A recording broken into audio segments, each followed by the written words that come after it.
You're listening to a Countout Podcast.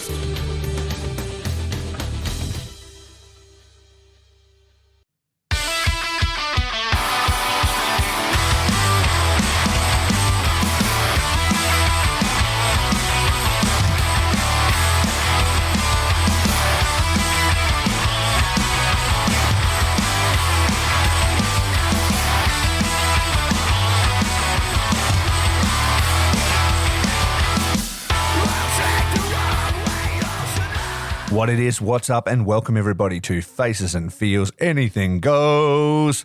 That's right, it's the mostly bi-weekly, at least that's my kind of plan, to just talk in and out and around the world of wrestling outside of the usual interview format. Today I'm joined, as always, by Vinyl and Violence's one and only Alex Castillo. What up, my dude? How's it going? Always good, buddy. Always good. Bright and early on this Friday morning. And then we've got a special guest with us today. Alex has called in backup. He's tagged in a bud, and it is ring announcer extraordinaire Chris Sherman. How you doing, my man? I'm doing good. Thank you very much. Absolutely. Thanks for giving away your evening. Morning for me, evening for you guys. And yeah, we're just going to talk a little bit today. We're just going to talk shit, really. But the main thing, the main topic we're going to talk about is ring announcing, something you've been doing for a while, something that I've dabbled in a little bit. I'd seen some of your stuff and that. So let's start with you. Let's talk about how you got into wrestling. To begin with, let's do that thing that I always do in interviews. So we'll talk about what were some of the first faces What? You good? No, yeah. Yeah, sorry. Plain and simple. Plain and simple, yeah. I would say maybe 6 or 7 years old, probably 1981, 82-ish, something like that. And I can remember my grandmother would watch wrestling. We had a TV in our kitchen, and she would cook food for the family. But before everybody got in the kitchen, she would watch it like on Saturdays and Sundays. Mm-hmm. And she would always say, I watch it because they're hunks. You know what I mean? She just saw these big sweaty dudes, you know what I mean? So she loved it. But I'm just saying, my grandmother was like the woman that raised me. So I was always with her, and I started watching it. And then I can never forget in, I think, 83, something like that, I saw Hulk Hogan win that title from Iron Sheik. And I just remember everybody going nuts. Like, I didn't know all storylines, but I remember they're making it a big deal. It's got to be a big deal. So, I mean, that's actually every weekend I'd watch, Yeah, so that's actually a great point, because I've talked about this with a few people before. I've interviewed a lot of American people, and wrestling's quite a bit more prevalent for you guys than it is over here in Australia. When that happened, like for me, Hulkamania, fucking America Running Wild, all that kind of stuff, that doesn't really hold the same thing for me. I'm thinking Hulk's cool, but I'm not feeling patriotic about it and stuff. You, as a young kid, when you're seeing this and he's taking back the title for America and stuff, is it like the 4th of July? Are people celebrating in the streets? Like, are you one of the kids running to Hulk Hogan in his motorcycle, like in that fucking clip that you'd always see? Like, what was the level, from your child's eyes, of like the level of excitement around you? Were you like, this is an American hero?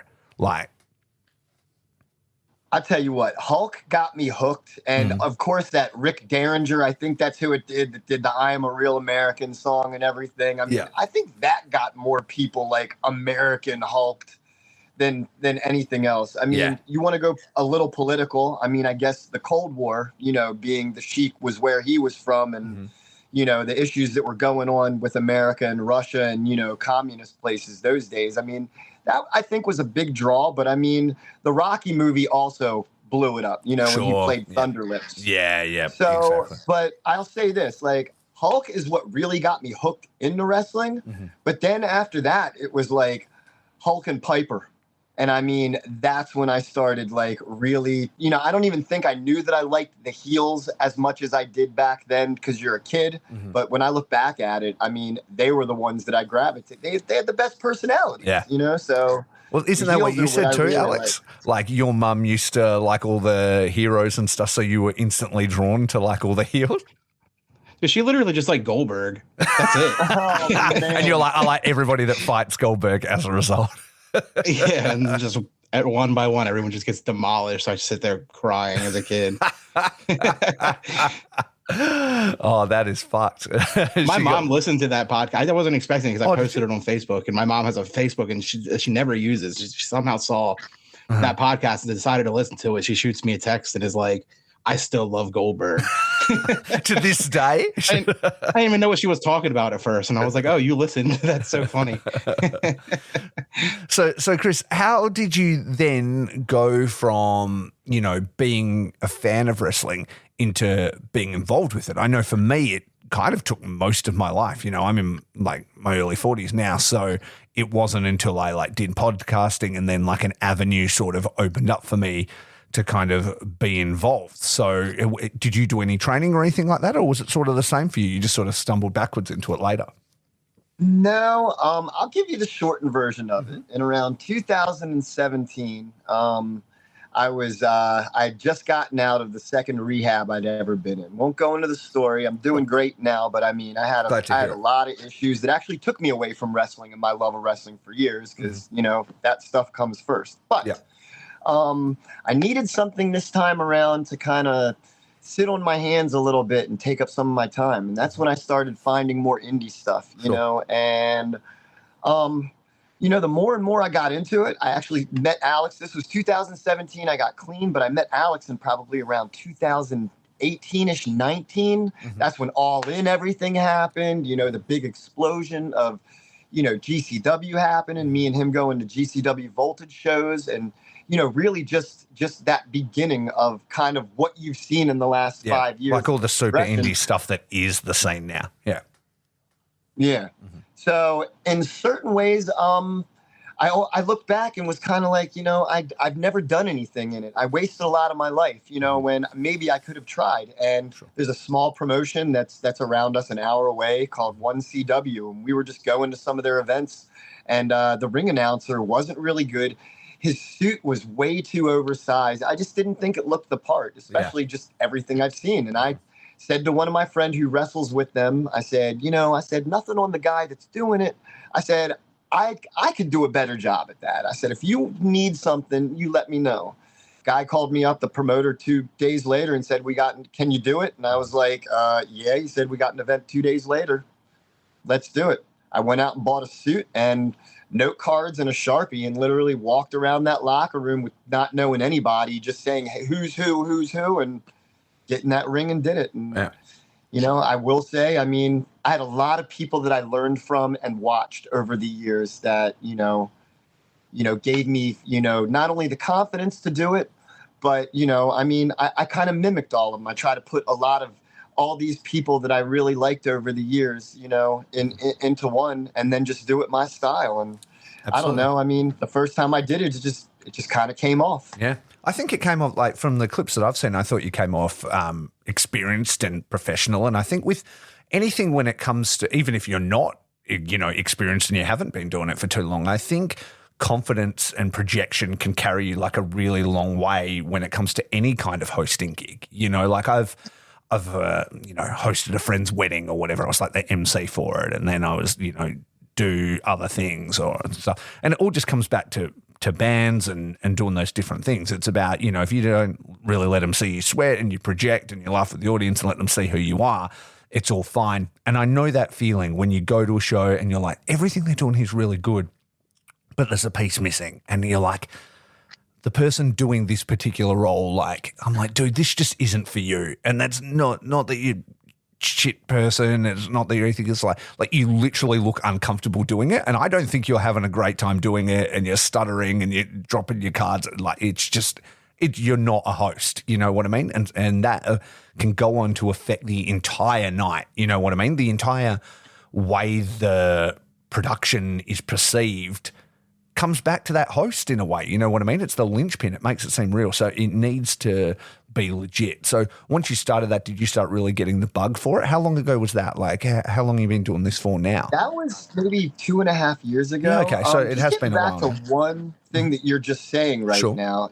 That's one thing that I believe. You know what? It's Do I want to be a personality in a certain way that people like? Maybe even go over a little bit with the people? Absolutely. But that is not my job. Mm-hmm. My job is to go out there and to hype up that promotion first and foremost. Mm-hmm. Second of all, make all of those wrestlers that come out through that curtain sound like a god. Absolutely. That's what it is. Yeah. It's putting everybody over. I might be talented to do what I do, but they're the talent. Yeah. You know what I mean? Absolutely. You know? But there is you would agree though, there is like a certain charisma where you do need to make it seem like a professional, enjoyable time. You know what I mean? Like, I put stank on it. Yeah, absolutely. Absolutely. That's more what I'm trying to say. It's not about you being a comedy act, though. Now I think about it, when I did do it, I was a comedy act in one part, but that was their idea, not mine. So, you know, you do need to, I guess when you're a ref, or I mean, it's wrestling because it's improv, like ring announcing, anything like that. You do need to be able to roll with the punches because it can be a fucking crazy place.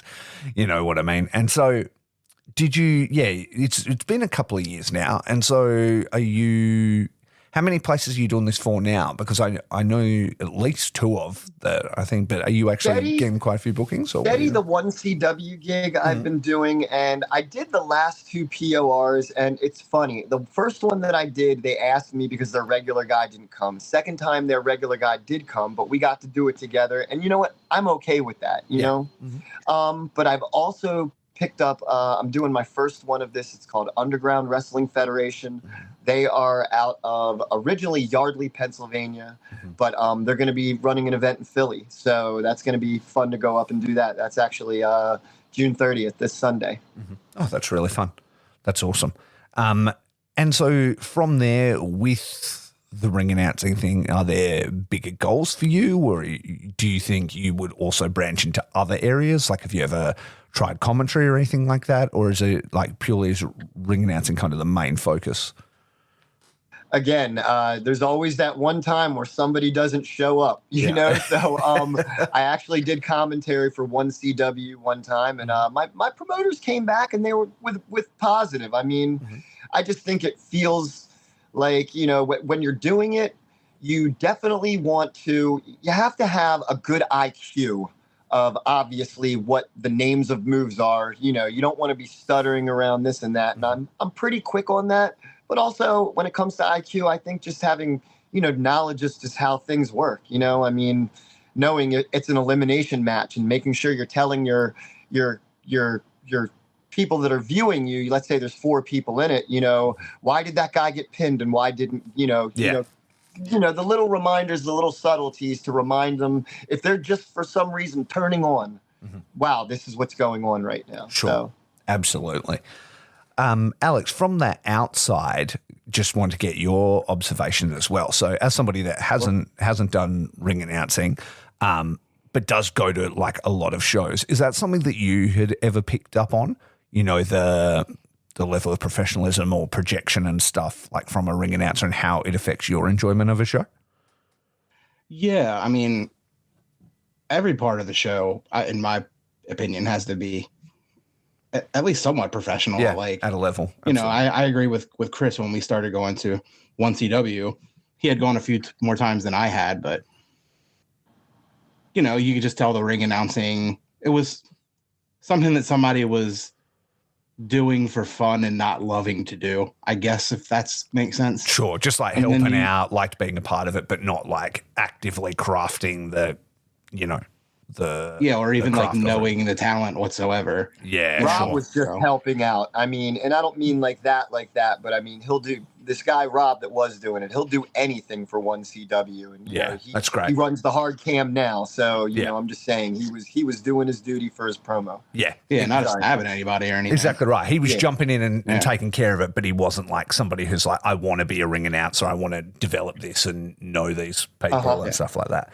Do you have any stories, Chris, of the wrestlers like ribbing you or making your job harder? Because I know all the talent at our promotion, Dude, Where's My Ring? I do commentary there, right? So the first thing when I found out that Adam, who normally does the commentary, couldn't do it, the obvious person to step in was me because I know everybody and I've been involved since the start. And so I came to everybody, group chat. I'm like, hey, guys, can you give me all your info? I'm going to get it so I just know it off the top of the dome. I don't want notes, blah, blah, blah, blah, blah. Answer I got back, no. Nobody's going to give me anything. We'll figure it out on the day. And I'm like, guys, I'd love to like do a really good job of this. They're like, you'll be fine. And I'm like, you motherfuckers. So then like on the day, I've got like, you know, my clipboard and stuff. And I'm like, hey, can you write, you know, just write out some notes about you, you know what I mean, hailing from where, blah, blah, blah. I know a lot of it, but, you know, fucking thing. And the amount of bullshit that got written on that fucking thing. I mean, dude, it's that kind of promotion anyway, but like they were really like the whole intro I did with Shahil and James Hartness really began as like a rib on me to just like make me do more and to like fuck around with me, you know. Have you ever found that? Is like 1PW and stuff, are they quite a bit more serious about it? I mean, it might just be the Australianness of it all, or do you find that sometimes they'll fuck with you? They're kid friendly, and when I say that, very family friendly. Oh, you mean the opposite of what we are? Cater more towards that. But I mean, I have had a few wrestlers. I mean, I'll give a few names. Shout out Chris Wilde. Shout out Stan Styles. They sometimes, you know, I'll have 2 cards worth of things. You know, I got to read off. Yeah. But you know what? I love stuff like that. You know what I mean? Yeah. Not that it even gives me a little more spotlight, but I mean, I just think it's fun doing all of those crazy things for the ones that, you know, need, you know, something, you know. And it mixes it up. You know, the crowd enjoys it. They're in on the joke. It's like a whole thing. Absolutely. Yeah. No, that's awesome. Also, I mean, little things that have happened. I guess just the one thing, I wouldn't say it's a pet peeve of mine, but I'm that type of guy that likes to get there. You know, if we're bell time is at 6, I like to get there at 1. Yeah, I like to get everybody there. I like to get the card. I like to write all my notes out. But damn it, there's always that 1 or 2 people that's got to get there 5 minutes before bell time. I'm running around like an idiot, you know, getting that last one. Yeah. But last and foremost, so the only thing that's actually really happened, and, you know, some people might look at this as all went wrong. For me, it went more right than it could have. There's this guy who plays a real crazy part. Give a shout out. He's one of the trainers. His name is Mark Harrow. I was actually just about to tell you to tell this story. Yeah.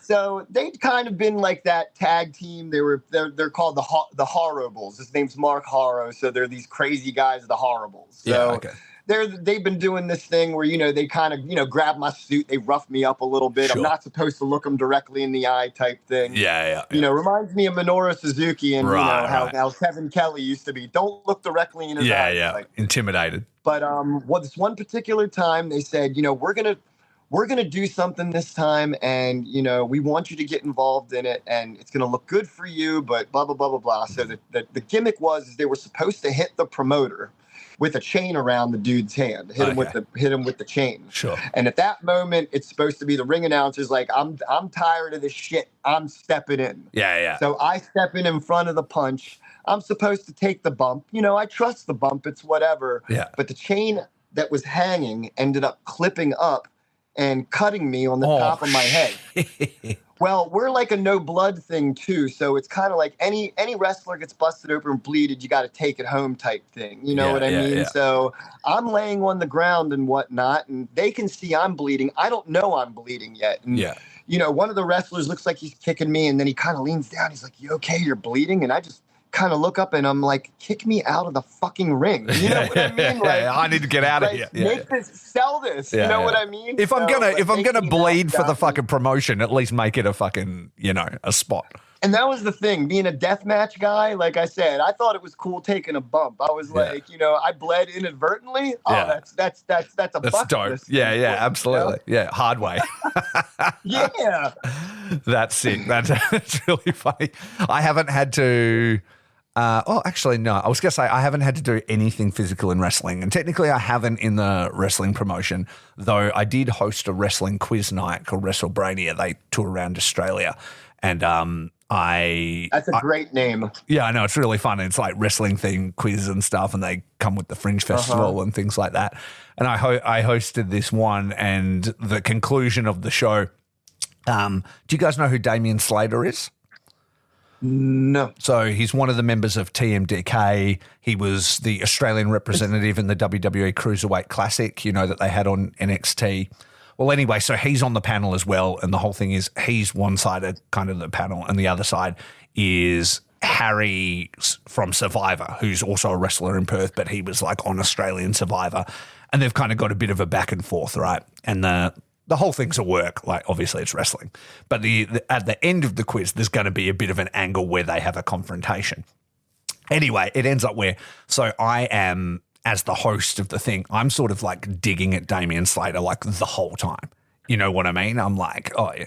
And I'm like, and member of TMDK, Damian Slater. I'm like, but does that even really count when you're not on New Japan TV? Weird, you know, fucking and blah, blah, blah. Talking about like, and the biggest loser in the Cruiserweight Classic, like, you know, like that thing. And he's like, yeah, no, it was always a dream of mine. I'm like, kind of like that dream that got snuffed out when you didn't get into WWE, right? Like, it's constant. And so, like, I'm burning him, like, the whole time. And so at the end, and I'm giving, like, lots of points to the good guys and taking away points from them and shit like that, right? It's like 1,000 points to Harry, -1 points to him because we clearly don't like each other. And so at the end, I'm standing up and I'm announcing like who the winner's going to be. And Damian Slater hits me with a low blow, like from behind, like the classic low blow. I go down, Harry fucking gets him and chokes him out. And that's sort of like the end of the thing. But yeah, like I had to do that, like take a header off the stage and I'm laying there. And afterwards, my friends were like, are you fucking okay? I was like, it's a work, homie. So like, it's fucking. Yeah, that's how it was. I'm back there laughing and everything. And they're all coming up, are you okay? Are you okay? And I'm like, this is awesome. This is exactly what I wanted to have. Yeah, no, that's dope. But yeah, that's kind of crazy stuff that can fucking happen in wrestling, really, because you just got to make it work on the fly, right? Yeah, absolutely. Sometimes they'll be, you know, I don't know. Sometimes they won't give me all the info on just how something will go over. You know what I mean? So I got to literally keep my eyes peeled just to see how it is. Because, I mean, it is the type of thing. I might do the ring announcing also, but I have to do the over as well. Sure. You know what I mean? So it's, you know, if it's something that's a disqualification or a double count out, I got to see that so I can say, you know, as a result of a double count out, you know, and if there's a title involved, but, you know, and also announced, but because, you know, of a double count out, the title doesn't change hands. Yeah. I mean, we're doing that for two reasons, not only the audience, but we also are, I'll say televised. I mean, it's a local network, but I mean, we do have a lot of eyes that watch it. So I want to make sure that the viewers at home know what's going on. Absolutely. And, you know, that comes back to that professional, you know, way that it's displayed to everybody. You know what I mean? Like, it needs to be at a certain level. Otherwise, people might turn it on and go, nah, this isn't fucking well done, and not turn it on again. So that's important. Absolutely. We were gonna chat as well about a little bit of Forbidden Door since it's coming up. But before we do, I just remembered we're guys who like deathmatch. Like, you were doing announcing for JJ Escobar's thing, right? But like, I think Alex sent me a clip and people were coming off the roofs of houses and shit like that. How's that been? It's insane out there. I've been going to events there. Not all the events. They do it in seasons since they do it outdoors. You know, they got to do it when it's warm out. But I mean, they do some of the craziest shit that you will ever see. Yeah. I mean, last year I went to one and it was called a mortar match. It was Matthew Justice and one of their guys, Kevin Chaos, and they took the fight all over the yard through windshields, everything. But the winner, though, the only way you could win is if you strapped a helmet on your opponent that was rigged up with, you know, those mortars you stick in the tubes, those big fireworks. Well, I mean, I kind of know what they are, but we don't have fireworks in Australia, so I wouldn't be able to tell them they're different. But I know you guys are shooting them off everywhere all the time. They're mini versions of the big stuff that you do see at big events. You know what I mean? Stuff that you do. Are they the things that like the Hardy Boys would shoot at each other on their property, like in those like mad videos and stuff? But I mean, that's how they won. I mean, whoever could put the helmet on the other guy and light this firecracker off with it on their head.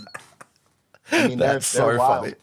That sounds like a great time. If I was just like drinking beer in a field and watching these absolute idiots kill each other, I think I'd have a pretty great time. Like, I've always really enjoyed the like backyard wrestling that GCW did, like when El Schlacko fucking hit JJ Escobar with a car.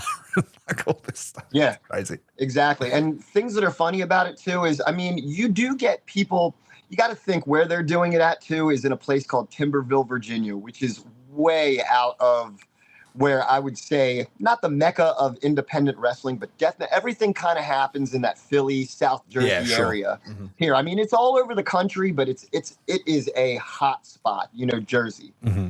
But so anybody that's really, you call it a smart mark or just whatever, it's tough to get, 250 miles away. But you do get people that go out there, but they have a fan base of their local, people that is. They're fun as hell to be out there with. I mean, they're definitely very, very country out there, and I mean, but they're a blast. Really good people. You go out there, your cell phone doesn't exactly work because you're kind of out in the country, mountains everywhere. It's gorgeous. Yeah, exactly. A little bit terrifying if somebody gets injured though, right? Because it's nowhere near fucking anything. Hospital's like 45, 50 minutes away. And they'll talk about it all the time. I mean, usually what'll happen, they have obviously like, local stations, that at least if it's a cut or something that they do, they'll send somebody out that's qualified to have them on hand. Yeah, sure. We do the same. Yeah, exactly. Yeah. We always have like a first aid guy to one of our shows. He's actually one of the refs. He works like as an ambulance, like paramedic and stuff. And so he'll either be just side of or he'll even be the ref in the ring, depending on what it is. So he's a super amazing person to have on hand because he's just, he's always geared up and always has like his bag and everything like that, which is really good. There's quite a few also, people that are registered nurses around the scene and stuff around here that actually are fans, and they'll give their time. They might go to a show, but they're the first if something's bad, they'll come out and, be like, oh, hey, so-and-so, and they'll run into the back and, so there's definitely kind of no shortage of people that are qualified that, do help out with that. So that's really cool. All right, then. Well, I think we've given everybody a bit of a vibe with it. And I guess it goes out to anybody, if it's something that you're interested in doing, like as far as ring announcing, and you think that you could, project and like be good at like Chris is the perfect example. Like you can talk to your local promotion. You can be like, dude, like if you ever need anybody, I'm available. I can help out. Volunteering and helping out in wrestling goes like a long way. You really do have to kind of earn your way and sort of earn respect and earn trust and things like that. But, put yourself out there because, it might be something that you're good at. And one thing, just stay humble to anybody that's Absolutely. Listening. Alex says I'm humble to a fault sometimes, but, and I don't think that's the worst thing in the world, but I will say, I definitely didn't go out there, get that rush of adrenaline once or twice and think I'm the shit. Yeah. It's true. Like each time is a new challenge. And one thing I will say about, being able to do like JJ's promotion is, I will say I turned into the biggest geek mark, when I get to announce like Mickey Knuckles, or Shane Mercer, or just, Casanova Valentine or just somebody like that. I mean, these are guys that I just absolutely love watching. So to be able to, rip that name out of my mouth, it's so much fun. Yeah, it's really exciting, eh? Like I ended up screaming my fucking lungs out doing it. Like by the end of the show, I'd literally blown out my voice because I didn't really have so much of a plan. I knew I was going to I don't think I have like a real classic kind of voice like you do, that real classic announcer's voice. I kind of went a different way with it. If you've ever seen a friend of mine, Righteous Jesse, he used to, announcing in Southern Grand Pro. I was like, he announces like he's a fucking hardcore singer, and I was like, I'm not that, but I'll sort of bring that kind of energy and just dress how I normally do and just kind of go and stuff. But yeah, by the end I was like, I need to work on some vocal exercises if I'm ever going to do this again because I fucking ripped my lungs out of my fucking body. See, the thing I like about Jesse also is like he might not, like I said, have that and all the growl and everything, but he's comfortable up there. Yeah, exactly. And you can see that he's having fun. And you can see that he's comfortable up there. And you know what? I think, wrestling fans aren't stupid. They like real. You know what I mean? Absolutely. Whether you have that voice or not, they're going to notice if you're faking or not. Absolutely. It comes back to what we were initially saying about, being a host and projecting and appearing comfortable and confident. And that goes like a really long way. Yep. Absolutely. Well, let's do a quick rundown of Forbidden Door real quick. Since we're all here and we're all into the show and it's coming up in a few days, let's do that, and we can, get everybody's thoughts of this lineup. So let me bring it up here. That's what was all the blinging was going on my sound a second ago. So apologies to everybody. So let's what do we got here? We'll go all the way down to the bottom of the card and kind of work our way up. So according to this document I'm looking at, I don't know if this is the correct order, but it starts off with Chris Statlander and Momo Watanabe versus Willow Nightingale and To Be Determined. Do we have any idea of who this mystery partner will be, or no? I saw it earlier. I can't remember off the top of my head. I have to look it up. Mm-hmm. Is it another like Joshi wrestler, or? Yes. Yeah, cool. It's cool that they've been bringing in the Stardom wrestlers and things like that. I think that's really good for the women's division. Absolutely. Mina's caught fire. Yeah, she has, hasn't she? Yeah. And Willow's been so good. I was this. bummed that she lost the title, but I think they're still kind of keeping her in the mix. What were you saying, sorry? No, I'm just saying Mina really went over, I would say, with the, I'd say it's an American audience thing. Not that I think Americans, haven't, embraced Japanese wrestlers in general that they came in. Kenta came over here, and I'm just saying, look what happened. I mean, he goes back, he's a god, because I just don't think they get it. But I just think when it comes to the wrestling skills and the look of Mina, she is very attractive. She's gone over very well in the United States. Yeah, absolutely. And I think she really has that crossover potential more than most in a lot of ways. You know what I mean? And she can, speak the language and all of those things pays off. And then the interactions they've been doing with obviously her and Tony and all that kind of scenario. Mariah.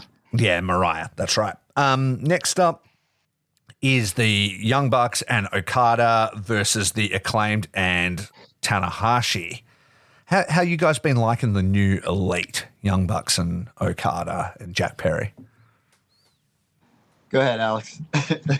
I mean, I love it. I think it's funny. I like the whole bitch thing. Well, look, I'll say this about Okada in AEW, right? Because there's the potential in the way that he's sort of operating in AEW, right? In, say, WWF back in the day or WWE back in the day, there would be kind of the opportunity and there would have been Japanese guys presented in this way that would come across tropey and things like that. But because he is who he is and the way he sort of plays it, I think he's sort of leaning into that, but with a bit of a nod and a wink, obviously. You know what I mean? So it doesn't come across wrong. It sort of comes across really funny. Yeah. And it's him playing down on purpose along with the audience and making fun of that. And I really do enjoy it. And yeah, I enjoy what the Bucks were doing, and even more since they've brought him in and all their kind of absolute nice guy bullshit. And then, the Jack Perry was really cool in New Japan. Obviously, you weren't really watching that, Alex. I'm sure you were, Chris, but he kind of came in and everyone's like, oh, who gives a fuck? But they brought him in with a cool angle. He's tearing up his fucking AEW contract, and they took a situation that was very public and probably quite negative and used it to absolutely launch Jack Perry's career. And I think that's the perfect way. They handled that situation perfectly. And he made his name off CM Punk, and made CM Punk look stupid, to be honest. It was really, no, I was going to say, a really good way I thought Jack before the New Japan pop and everything, after everything had happened, I'm he's a pussy, he's a kid, he's just, not respecting older guys in the locker room and just kind of doing what the hell he wants. And I tell you what, man, he made me a believer, man. Yeah. I love the scapegoat gimmick that he's doing. Yeah, he's done real good. And then putting him with House of Torture in Japan and fucking, doing the goat's head thing. And then Alex and I were talking before about how cool it was when they did the scapegoat bus. And then now that he just they fucking rock up at the arena in a fucking limo, and he just pulls up in the bus behind them. It's fucking G.I. Joe spec. Fucking he comes with his vehicle. Fucking yeah. I just think he's making a lot of really smart decisions, and it's really paying off for him. And the Acclaimed are always fun. I haven't seen the last Dynamite, so I did not know that they were teaming with Tanahashi, but I always have a huge spot for him, and I know that him and Billy have had interactions before, it usually ends up with both of their asses out. So I'm sure we've got that to look forward to. So Yeah. Well, Tanahashi also, man, he's the boss now over there. You know what I mean? Well, one of, you know what I mean? So, you know, I will say, I mean, I think he's lost a little of his oomph as far as being in the ring, just being older. However, I mean, he's still the guy. He's a legend. I mean, you put him on a card, and to me, he's one of those guys. It doesn't matter, man. You know, just having him there makes wrestling a better place. Absolutely. And plus, he's the kind of guy that if he ever needs to, he can fucking pull the fucking ripcord and go, you know? And like, we've seen it for him before. You're like, oh, he's kind of looking a bit washed up. And they're like, Tanahashi, we need you in the G1. Next minute, the training videos start coming out. Next minute, he's fucking good to go. And then he's versing fucking Moxley, fucking headlining a Forbidden Door. You know what I mean? Like, he can do all that stuff if you need him to. But I think as he's doing a really good job of sort of transitioning himself out of that in-ring role. Still there if you need it, still got his star power, but shining his light on others and moving into that sort of, you know, figurehead role for AEW. And he will be. He'll be considered that like Inoki figure, like in the future, you know, once he's out there. I think his status right now where it stands, because our third, Alex and our friend Bip, I've talked about it with him, is we always say that Tanahashi is there's John Cena. Yeah. Yeah, absolutely. Absolutely. That's a perfect You can put the title on him at any time if you needed to carry it for something until the next event, and he's not afraid to lose it, and he'll always have honor holding up whatever he's doing for that company. Well, perfect example, right? So I went to the Wrestle Kingdom when Kenny Omega was the champion. AEW's announced, and then he needs to drop it. Yeah, they just fucking pulled the fucking cord on Tanahashi. He won the title in the dome right in front of me, just fucking straight out. You know what I mean? And you're like, of course Tanahashi can win it again. You know what I mean? It just works. It just works. Now, this next match, I want Alex to tell me about, because I know he is a huge fan of Samoa Joe, Hook, and Shibata, just straight up bullying dudes at this stage.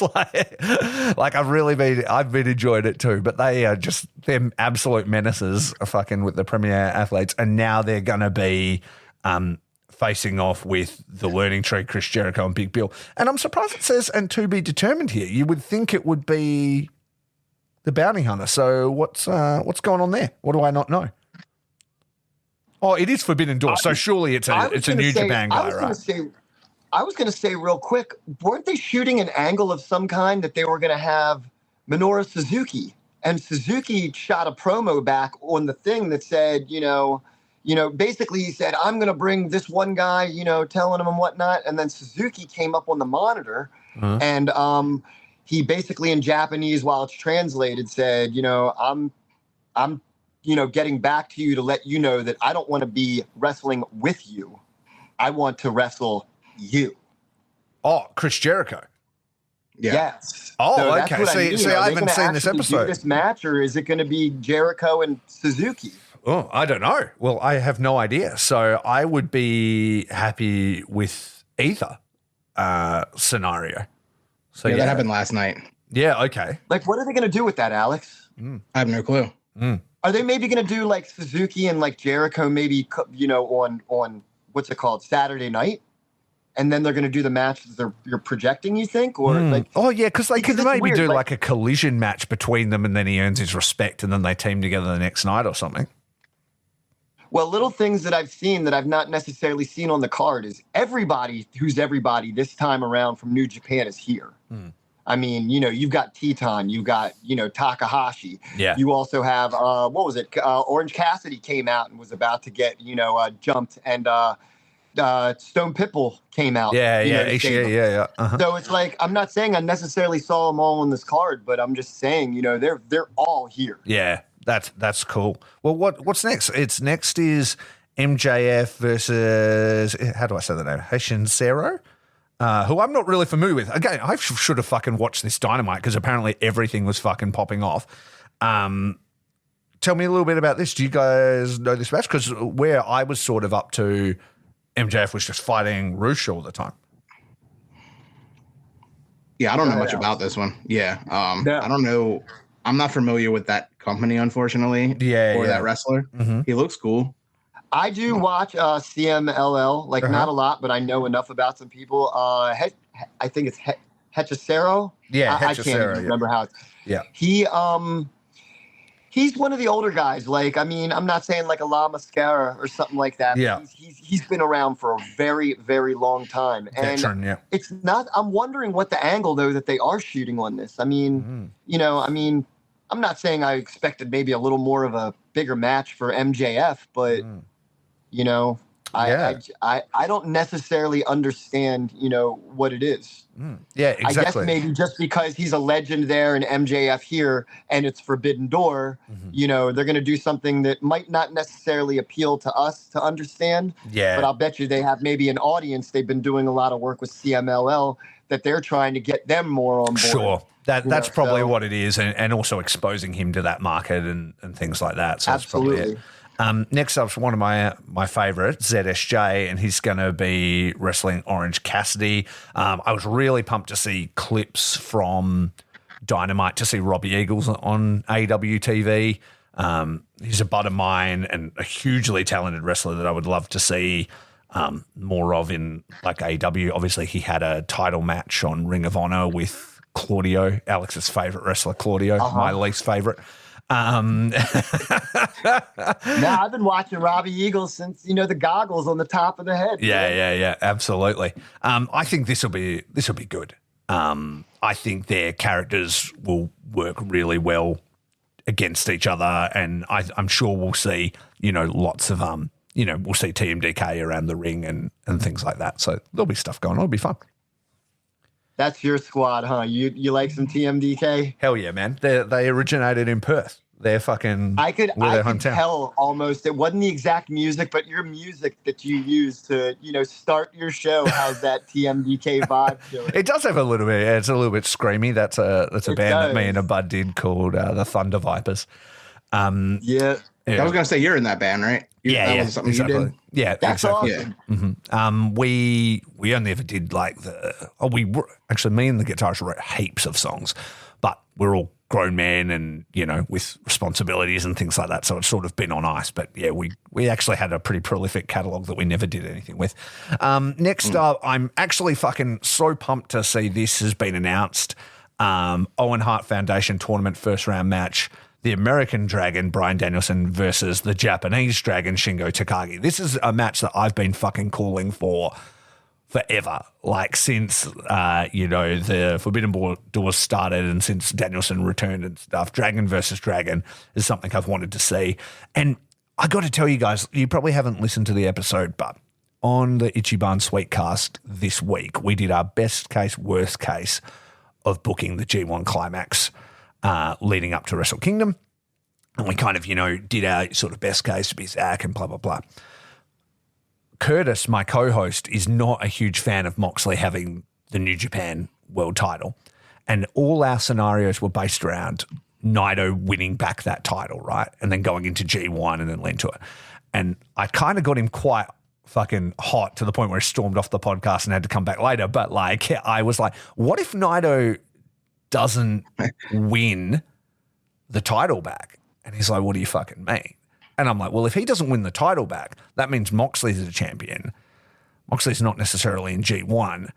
If Moxley is going as arguably the biggest star that they keep bringing into New Japan, if he's going to headline the Dome, that probably means that Zack Sabre Jr. won't win because they're probably not going to do two Westerners as the headline match for thing.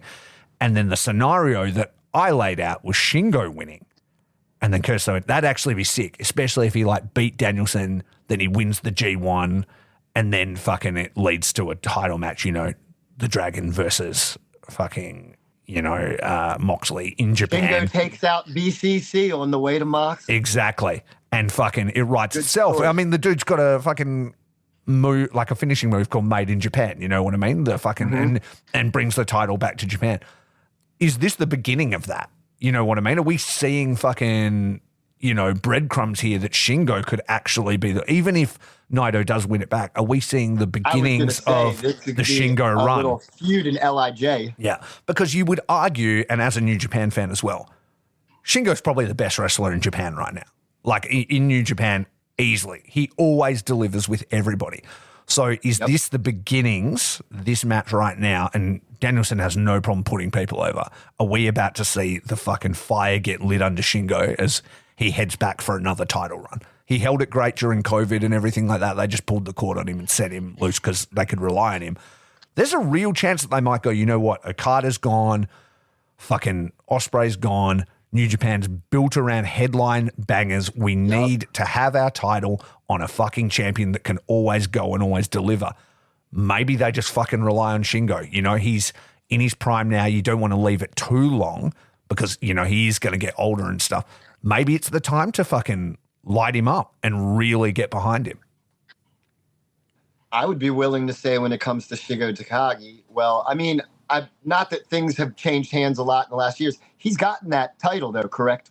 One time. So when Will Ospreay got injured, so Ospreay had won that world title, he got injured and the COVID stuff was going on. He had to go back to the UK, and then they put it on Shingo essentially, and then Shingo held it all through that COVID time, and then he would go on to, who did he lose it to? I don't remember. Maybe back to Okada, who then lost it to Sonata. I think I'd have to have a look. He's proved one thing, pandemic or not. I mean, he can hold that title. You know, Absolutely. and he can be respected to hold that title. Absolutely. Other thing that I think is very interesting that you're saying about the Danielson and Takagi match is that at one time these guys were viewed as super juniors, you know, and now, I mean, I wouldn't say they've gotten any taller. They've just put on a lot more weight, and, you know, they're, you know, not these super junior guys anymore. Mm-hmm. But I've always liked those guys that have turned into the heavyweights from other because they're not too big to just be doing, you know, lariats and suplexes. Mm-hmm. You know, they can still move and get around. And you're right, man. Shingo's one of those guys, man, that, you know, even if he's with a guy that necessarily isn't nearly as good as him, he can carry that guy and still make it. He's one of those guys, right? That was a conversation point. It's like, how many guys in New Japan? I'm sorry, Alex, this is fucking super. We're getting into the fucking deep waters of New Japan. I'm enjoying listening. I've given you my login, bro. You need to fucking get up to speed. But like, the whole thing is like, there aren't as many guys in New Japan now that can be those guys that can carry people to that next level of match. Okada was that. Ospreay was that. Omega was that. A lot of those guys are now fucking, you know, a lot of those guys are now in AEW. They've all been signed, right? And I would say of the list of guys, Zach is definitely one of them. Naito can with the right guy, but he can also kind of stumble backwards a bit. But Shingo is 100%, like he's guaranteed, right? Like every single time. He's a New Japan guy. Yeah, exactly. Which is wild because he was a Dragon Gate guy, but now he's so entrenched in there and has proved himself so hard. I could absolutely see it. So we'll move on from this match, but it's just something to put an asterisk next to. We could definitely. He put in good work at PWG back in the day too. Yeah, he did absolutely. So yeah, I think we could definitely see stuff from him. All right, we touched on it a little bit, so we won't get too deep. But obviously, it's Toni Storm versus Mina for the Women's World Championship. Toni Storm is on an absolute fucking burner right now. Do we think there's a title change here, or do you think they're going to stick strong with Timeless here? Go ahead, buddy. Yeah, you go out. I personally think the shocker is going to be Mariah turns on Mina and goes with Toni. Yeah. And that's how they keep it on Toni. Yeah. Sure. Because like she's obviously so all over Mina right now. You would never expect that. I was thinking that last night when I was watching it. Yeah, yeah. And also as well, like her whole character is she's like, you know, cosplaying Toni Storm. She's a huge fan of hers. So, you know, that could have like a lot of influence. They could obviously go the other way and have her turn, but she's going to be the linchpin in this for sure. I think majorly just the thing that stands out just immediately, and it's the most obvious elephant in the room when it comes to this match, is three players in it. You know, Mariah's not in it, but, you know, she's in the middle of it. But all three Stardom, you know, banger of caliber ladies. And it's funny to me when it's kind of like, you know, you can take these girls out of Stardom and stuff like that, you know, and put them, you know, with other girls that are great worldly talent otherwise. But it's something about like when they're with a promotion and they're with these people so long, it's like they know what they're doing. So I've seen good women's matches in AEW, but I expect something really good of this because of the work that they know what they can do together and the chemistry they have because of Stardom. I think it's going to be great. Absolutely. I think so too. It's one to circle. Yeah. Next up is TBS Championship versus New Japan Strong Women's Championship match. Mercedes and Stephanie. I mean, I feel like this is probably a pretty foregone conclusion. Mercedes tends to take whatever title of any promotion that she walks into.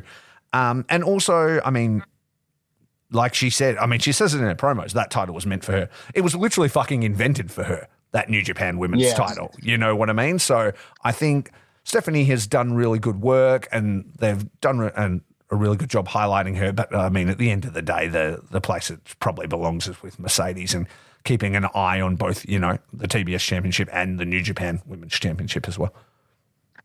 Well, that's another thing that I think is going to be really cool about this match is that's going to be that international flair. While everybody's so used to Sasha Banks and, you know, what they let her do in WWE, make no mistake that she's done real good time down, you know, in Mexico, learning lucha and stuff like that. And I think it's the type of thing when you, like I said, with the last match, you get people that have that international flair.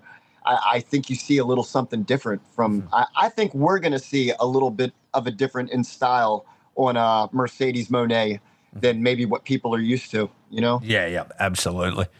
Alrighty. Next up, AEW TNT Championship ladder match. I always love a big ladder match on here. We've got Takeshita, Briscoe, Jack Perry, Leo Rush, Dante Martin, and more to be determined. Were any more determined on Dynamite? I don't think so. No, there's going to be something on Collision. They have, or Rampage. They haven't said who the sixth is yet or what they're doing for that. Surely it'll be like a New Japan guy or something like that, right? I think so also. You know who it could be? Because they've had people in there. It could be, and they've been repping. I think it could be Gabe Kidd. Oh, that would be so fucking hot if it was Gabe Kidd. Or I would also put Robbie Eagles in there. That would be sick. They had Gabe Kidd. They were definitely giving him FaceTime the other night. Yeah, he was really? on there. Was he on AEW TV? He was on Dynamite, but he wasn't in the match. Not that I'm saying, God, there's so many factions. Gabe Kidd is with War Dogs. War Dogs, Bullet Club War Dogs, yeah. Yes. So he was out there with Jay White and, you know, supporting. Isn't that who it was? He was supporting Jay White for that match? I think he has a so. ladder match? Yeah, sure. Yeah. Yeah. So who knows? Who knows? Yeah. Or is Jay He's White on the another guy card? I mean, Jay White could be in this. Like, there's no reason why he couldn't be in this. Jay White won the match last night to get into that ladder match, didn't he? Alex? Is that somebody who remember? No, Jay White definitely won his ladder, his qualifier match. So is that the name that's not on there then? Maybe. Well, it said and I don't know. more. I have to go back and look. Yeah, it said and more to be determined. So Jay maybe White there's won last multiples. night. Yeah. Maybe there's multiples. Maybe There's Gabe one Kidd will more. just be side of ring or something. So we'll see. Either way, I always love those multi-man ladder matches. They've always been something that's awesome for me. Yeah. And I'm super pumped to see Takeshita in G1 as well. That's just such a fucking dope G1 addition. looks awesome this Yeah, year. it's going to be so good, dude. Next up, we've got IWGP World Heavyweight Championship match, Jon Moxley versus Tetsuya Naito. As I mentioned, probably I would have said that it's a foregone conclusion that Naito would win, and I still kind of think it is a little bit. I kind of wish he had said that if he lost this match, he would give his place in G1 to Moxley. And I know that's them throwing out breadcrumbs, but I almost feel like that makes it a foregone conclusion that he will win because I don't think there's any chance that Moxley is going to G1. That said, if Moxley won and then fucking entered G1 and Naito's just out, it would fucking blow my mind. And I'm like, New Japan's playing 4D chess right now. Like, I can't see that. I can't see it. You know what? I will say this. No, me neither. AEW is definitely always with WWE. It's kind of like, yeah, you know what's going to happen. You can always see it a mile away. I mean, lots of times I can see it with AEW, but Alex and I will be watching pay-per-views and we'll be like, I did not see that happening. Yeah. You know, so there's a chance, but I'm with you. I think Naito gets it. I think it needs to, go back home. If they did do it, they could even, use a little bit of wordplay and they could sort of get him out, like Moxley could retain and then you could have him fucking say to Naito, like, I don't want your spot. You need to fucking earn your rematch. Come find me kind of thing. So, there's things you can do, but I think this one is a little bit of a foregone conclusion, but hey, you never know. We will see what happens. And then lastly, I don't know what that fucking binging is. Then lastly, we have the AEW World Championship match, Swerve Strickland versus Will Ospreay. Now, Alex and I would talk about this before, so we'll start with you, Alex, but I had kind of thought, I think this is going to be a really cool match. Like, it is a really cool match. I personally didn't think it was the right time for this, with them both holding different titles and all those kind of things. How are you feeling about it now after all the build and stuff? Because the guys have been doing really good work. Yeah, no, the match is going to be awesome. Like, on paper, it's an awesome match. It's just the titles, both of them having a title, one of them having to take an L. I mean, I guess they don't have, the match could end with some, bullshit going on, but I just think it's weird that both of these guys on the top of their game right now, that one of them's going to lose their title in the main event of a pay-per-view for no reason. Yeah. I don't know. It is. But I'm excited for the match. Yeah, I'm super excited for the match. I don't know. There's always the chance they can make Will a fucking double champion just to do it, but I feel like they're really putting steam on Swerve, and I just think it's really weird for them to sort of pull the brakes and have to make one of them lose, I guess. And I also think it's a bit of a waste of, another title match, because Will could be defending his title and Swerve could be defending his title, and they could both be fighting New Japan guys. But instead they're headlining the fucking show against each other. Is it both titles though on the line? No, only the AEW title. Okay. Oh, okay. I didn't know that. I thought both titles were on the line. Maybe they are, but it only says here on this thing that I'm reading that it's just the AEW Championship.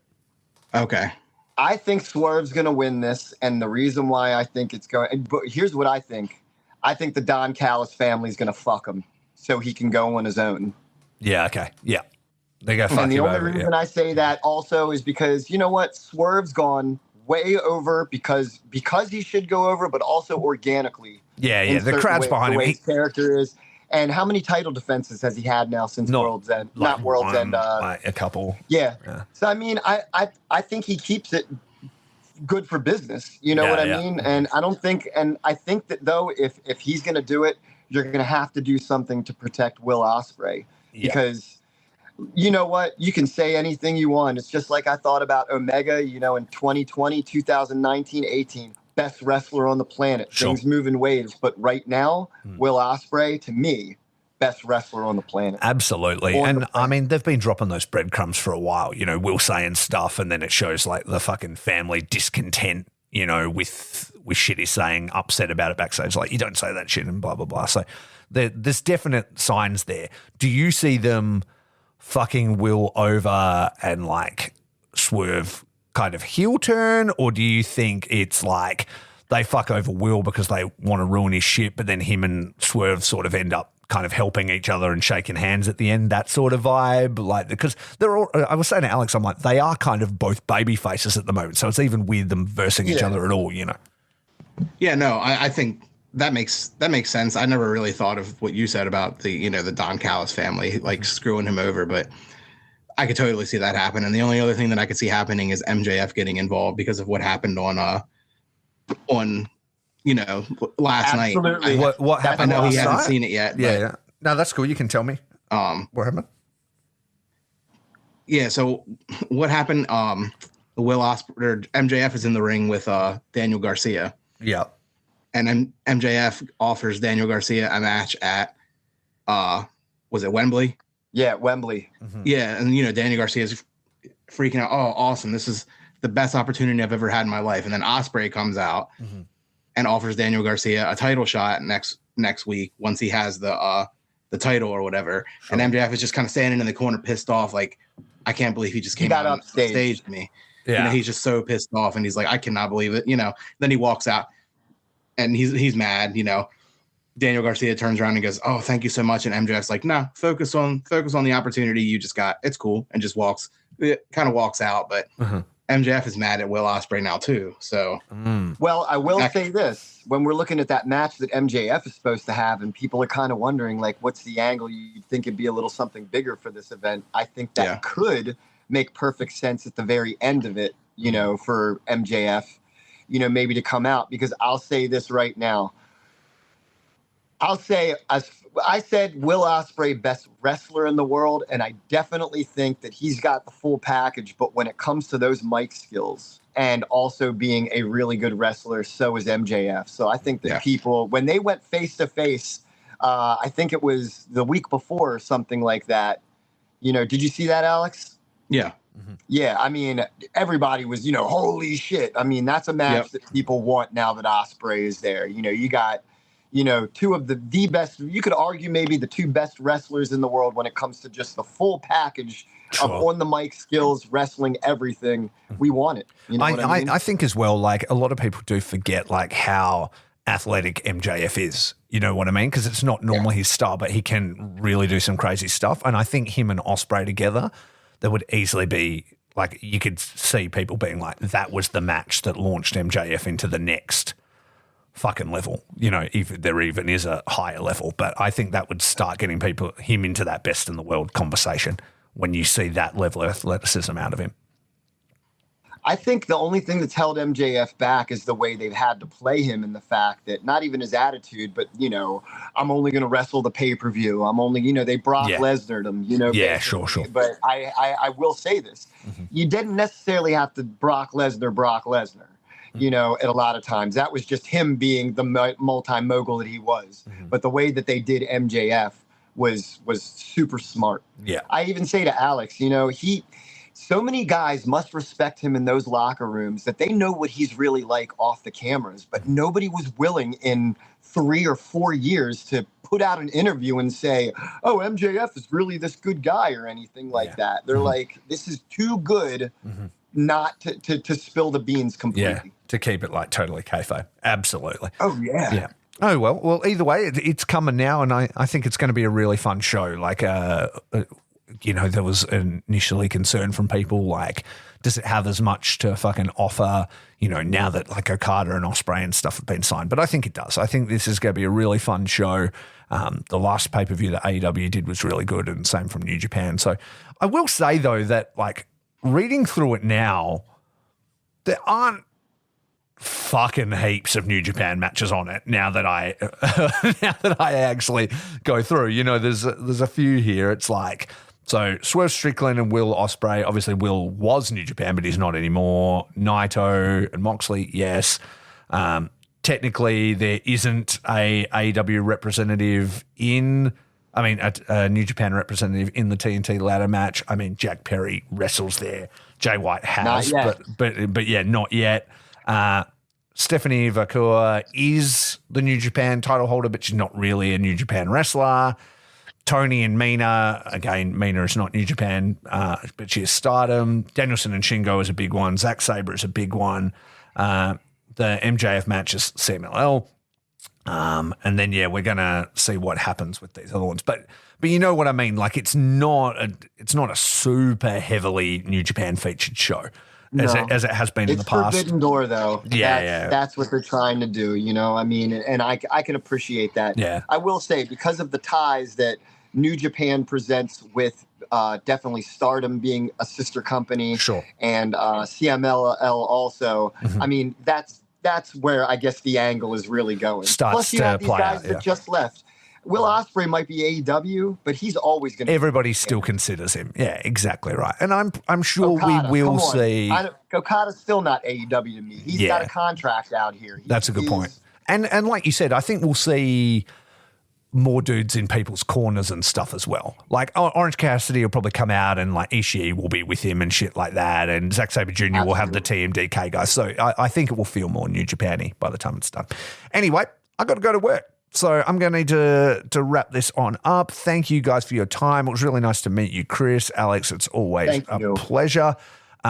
We'll do this again sometime. We'll continue to peer pressure Alex to watch the Despe Invitational, and maybe the three of us can chat that up. Yeah? I'll do it. Yeah. Awesome. No worries. So everybody, out there. Rate and subscribe, listen or die. And remember, it's all about peace, love, and pro wrestling.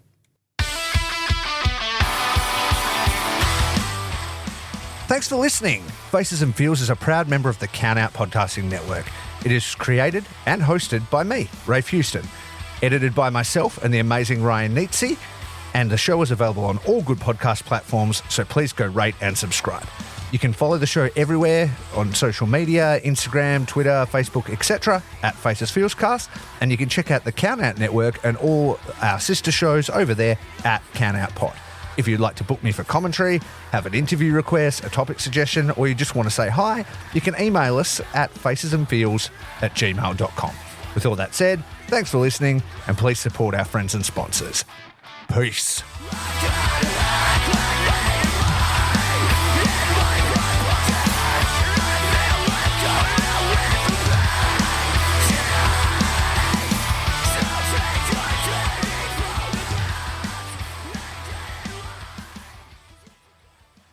My body is a roadmap of pain. DeathmatchWorldwide.com, the official online merchandise store that is only for deathmatch wrestling. Featuring official t-shirts from No Peace Underground, John Wayne Murdoch, Akira, Madman Pondo, Zona 23, Neil Diamond Cutter, G. Rayburn, Schlack, Necro Butcher, and many more. If you are a deathmatch wrestler, promotion, manager, or platform and are interested in joining the web store, send us an email to deathmatchworldwide@yahoo.com. Deathmatchworldwide.com for the violent feud.